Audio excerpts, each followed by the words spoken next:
Assalamualaikum warahmatullahi wabarakatuh. Halo, apa kabar anak-anakku sekalian? Semoga selalu sehat ya. Alhamdulillahirrabbilalamin. Hari ini kita akan melanjutkan belajar kembali. Oke, pelajaran hari ini adalah teks deskripsi. Kita kemarin telah belajar apa saja? Ayo, siapa yang masih ingat? Ya, benar sekali. Kita kemarin telah belajar mengenai pengertian dari teks deskripsi, kemudian struktur, juga ciri-ciri. Ayo, siapa yang masih ingat tentang pengertian dari teks deskripsi? Ya, alhamdulillah ada yang masih ingat. Jadi, teks deskripsi merupakan teks yang menggambarkan suatu objek dengan jelas dan terperinci. Dengan strukturnya ada berapa kemarin? Ya, ada 3, yaitu identifikasi, deskripsi bagian, kemudian penutup atau simpulan. Kalian bisa mempelajari lebih lanjut, ada di buku paket kalian, halaman 18-21. Kemudian selain struktur, kita juga telah belajar mengenai ciri-ciri teks deskripsi, yaitu ada ciri tujuan, ciri objek, dan ciri isi. Selain ada di video minggu lalu, kalian juga bisa membacanya di buku paket halaman 7-8. Oke. Lalu, hari ini akan belajar apa, Ustazah? Ya, sudah tertera di peta konsep kita. Di sana masih ada yang kosong tuh, yaitu ciri kebahasaan. Ada yang tahu tidak ciri kebahasaan itu apa? Baik, jadi ciri kebahasaan teks deskripsi yaitu ciri teks deskripsi dari segi penggunaan bahasa. Di sini ciri kebahasaan teks deskripsi saya bagi menjadi 7, yaitu kata khusus, kata rincian, menggunakan sinonim, menggunakan diksi, majas, kalimat yang mengandung panca indera, dan kata ganti orang. Yang pertama yaitu kata khusus. Menggunakan kata-kata khusus untuk mengkonkretkan. Jika kita bilang kata khusus, tentu kalian terbesit dengan kata umum, karena merupakan antonim atau lawan kata dari kata khusus. Khusus artinya khas, atau cakupan maknanya lebih sempit, sedangkan umum, cakupan maknanya mencakup banyak hal. Contohnya ketika kata umum warna misalkan, seperti contoh di tabel. Kata khususnya dari warna yaitu warna merah, hijau, kuning, biru, hitam, dan lain sebagainya. Tentu kalian sudah mendapatkan pelajaran ini ketika SD, bukan? Dan kata umum yang lainnya seperti kendaraan, sejuk, baik, bersih, dan lain sebagainya. Di sana sudah tertera secara lengkap di tabel. Kalian silakan mempelajari secara detail kata umum dan kata khusus. Oke. Yang kedua yaitu kata rincian. Rincian di sini juga bermakna bisa diartikan sebagai pemaparan atau merincikan sesuatu. Contoh di sana ada kalimat perpustakaan sekolahku lumayan besar. Nah, itu kalimatnya. Setelah di sana sudah blok kata besar. Berarti di kalimat perincian kata tersebut masih ada penjabaran atau pemaparan yang lebih rinci lagi. Berapa luasnya?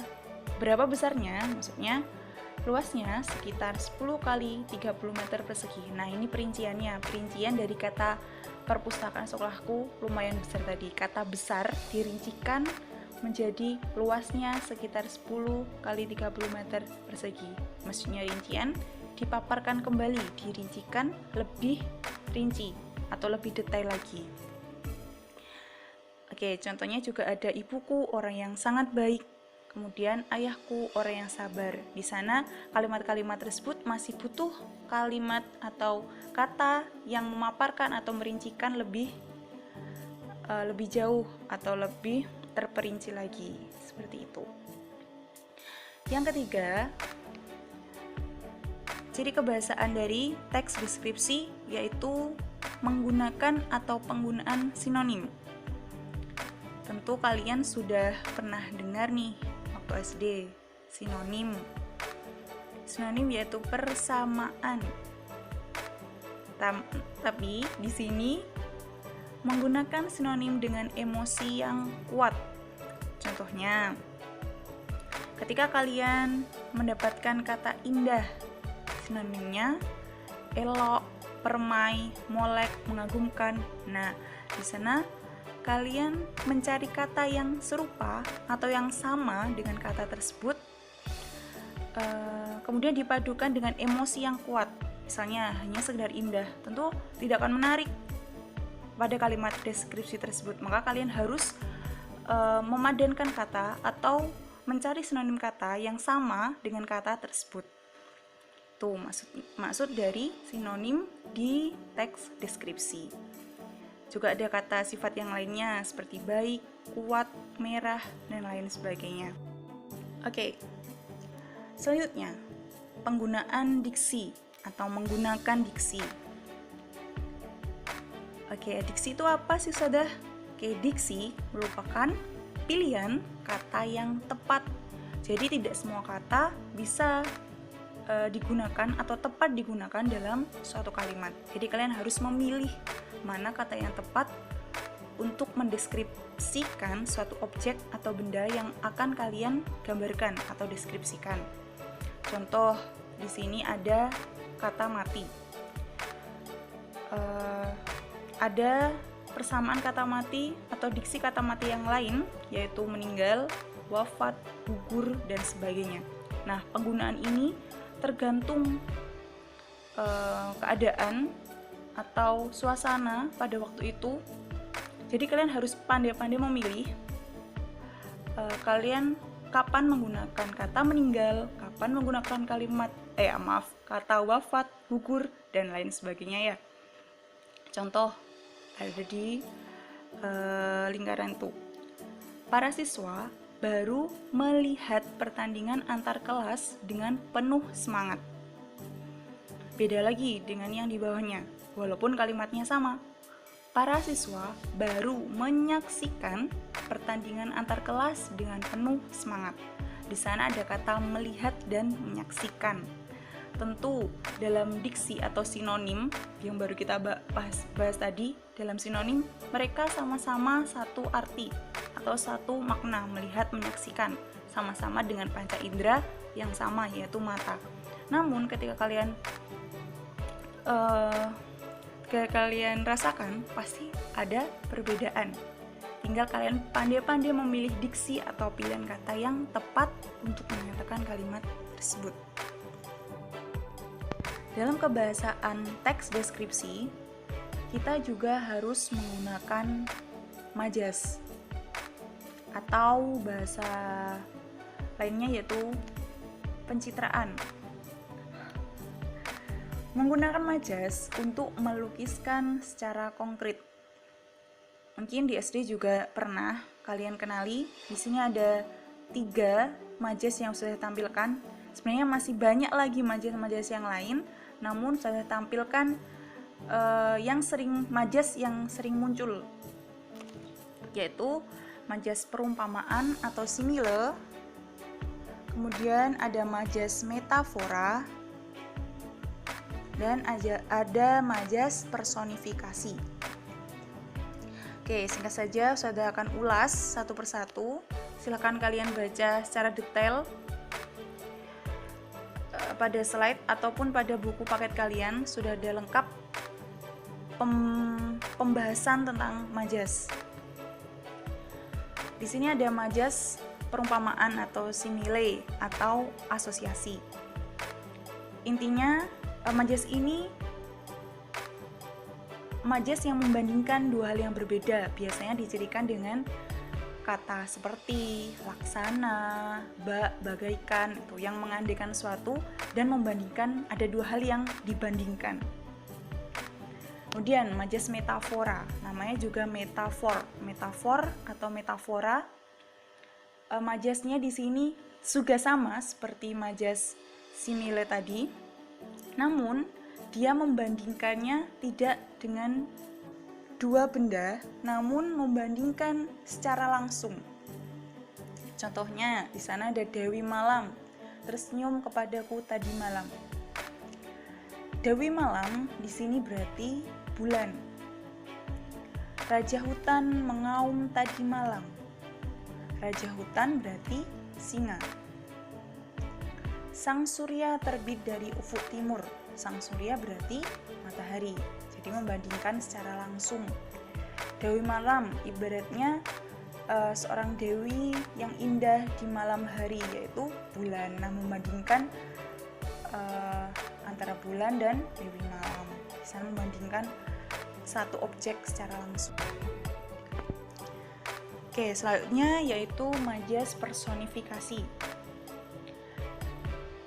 Adalah majas yang seolah-olah benda mati memiliki sifat seperti manusia. Tentu saja, di sini namanya saja majas personifikasi, dari kata person atau manusia. Ingat-ingat saja kata kunci tersebut. Jadi, benda mati seolah-olah dia hidup seperti manusia. Contohnya pada kalimat nyiur melambai-lambai di pantai. Nah, di sana kata nyiur diibaratkan seperti manusia yang bisa melambai-lambai. Jadi diibaratkan nyiur tersebut bisa melambai-lambai seperti gerakan manusia. Kemudian rumput yang bergoyang-goyang tertiup angin. Nah, di sana juga rumput yang benda mati ini seolah-olah dapat bergoyang seperti manusia ketika tertiup angin. Diibaratkan saja, namanya juga majas. Dan lain sebagainya. Kaidah kebahasaan dari teks deskripsi yang lainnya yaitu kalimat yang mengandung panca indera. Panca indera berarti kalimat yang bersinggungan atau yang berkaitan dengan alat indera kita. Yang ada 5 ini nih, yaitu seolah-olah melihat, mendengar, merasakan apa yang sedang dideskripsikan. Contoh seakan dapat melihat, panca indera mata misalkan. Dalam kalimat seakan keemasan yang berkilau. Jadi seakan-akan ketika mendengar kalimat deskripsi tersebut, kalian dilihatkan, seakan melihat sendiri betapa benda tersebut keemasan yang sedang berkilau, yang sangat berkilau, seperti itu. Kemudian seakan dapat didengar, berarti panca indera apa nih yang berfungsi? Ya, yaitu panca indera telinga atau pendengaran. Pada kalimat bernyanyi kecil, adikku sedang bernyanyi kecil ketika sedang berlari mungkin. Oke, di sini bernyanyi kecil. Seolah kalian mendengar sendiri adik kecil kalian tuh yang masih kecil bernyanyi kecil, mungkin bersiul mungkin. Nah, seakan-akan kalian itu mendengar sendiri, walaupun yang bercerita itu orang lain, namun ketika kalian mendengar cerita tersebut, kalian seakan-akan mendengar nyanyian adik kalian itu dengan panca indera kalian sendiri. Oke, seakan-akan dapat dirasakan selain penglihatan, pendengaran, juga contohnya yang dapat dirasakan. Pada kalimat rasa hangat berbaur dengan lembutnya hembusan angin sore.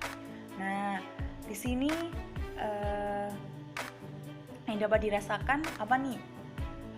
Lembutnya hembusan angin sore. Oke. Seakan-akan kalian bisa merasakan hembusan angin sore itu lembut loh. Nah, maka dengan kalimat deskripsi tersebut seakan-akan kalian merasakan sendiri lembutnya hembusan angin sore pada waktu itu. Selanjutnya, kaidah kebahasaan dalam teks deskripsi yaitu menggunakan kata ganti orang. Oke, mungkin ini tidak asing lagi bagi kalian. Kata ganti orang, ada kata ganti orang pertama, kedua, ketiga. Kata ganti pertama, saya dan aku, beta. Nah, itu kata ganti orang pertama. Kata ganti orang yang berbicara, seperti itu, saya, aku. Kemudian kata ganti orang kedua, kamu, Anda, kau. Atau kata ganti orang yang kita ajak bicara. Kamu, Anda, engkau, dikau. Nah, kemudian yang ketiga yaitu kata ganti orang ketiga yang kita bicarakan. Nah, gitu ya. Jadi kata ganti orang pertama itu kita yang berbicara. Kemudian kata ganti kedua itu orang yang kita ajak bicara. Kemudian kata ganti orang ketiga orang yang kita bicarakan, gitu ya. Untuk lebih mudah mengingatnya seperti itu, kata ganti orang ketiga. Nanti lebih lanjut lagi, biasanya kata ganti orang ini juga dibagi menjadi kata ganti orang tunggal dan jamak. Di sini untuk deskripsi kita hanya membagi saja menjadi kata ganti orang pertama, kedua, dan ketiga. Contohnya di sana sekolahku, kelasku, rumahku, rumah mereka, rumah kamu, rumah Anda, dan lain sebagainya. Oke, sampai di sini dulu ya materi kita untuk kaidah kebahasaan atau ciri kebahasaan dari teks deskripsi. Nanti silahkan untuk penugasan kerjakan tugas di link Google Form yang sudah Ustazah share. Kemudian jika ada pertanyaan, silahkan juga untuk mengisi pertanyaan di kolom pertanyaan yang sudah Ustazah siapkan. Kalian bebas ingin bertanya apa seputar teks deskripsi. Mana yang belum paham, mana yang belum dimengerti, silahkan bertanya di Google Form tersebut. Oke, sampai jumpa pada materi selanjutnya. Sudah akhiri. Terima kasih atas partisipasinya. Terima kasih atas perhatiannya. Assalamualaikum warahmatullahi wabarakatuh.